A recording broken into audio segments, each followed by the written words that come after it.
పట్నం నరేందర్ రెడ్డి సారే గుంపుగా వచ్చిన కాంగ్రెస్ లీడర్లకు మెడలు వంచుతున్న కొద్దీ గులాబీ కండువలు కప్పుతున్నాడు కదా.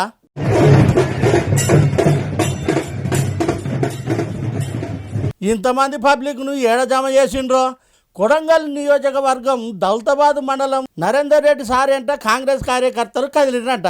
రాష్ట్రానికి ముఖ్యమంత్రి అయిన రేవంత్ సారు వాళ్ళ నియోజకవర్గం ఎమ్మెల్యే కూడా వాళ్ళకి ఏమైనా తక్కువ చేసిండా? ఎందుకు చేయికి చేతిచ్చిర్రు?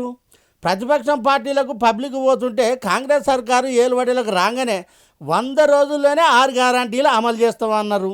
అలా మొదలు కొడంగల్ ఉన్న పబ్లిక్ దగ్గర ఊళ్ళనే సురువు చేస్తాం.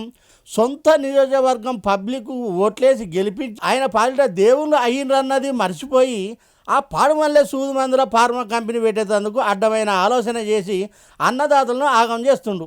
కొడంగల్ ఉన్న కొంపలన్నీ ముంచేటట్టు ఉన్నాడు అనుకొని గిట్ల పార్టీ మారిండ్రా.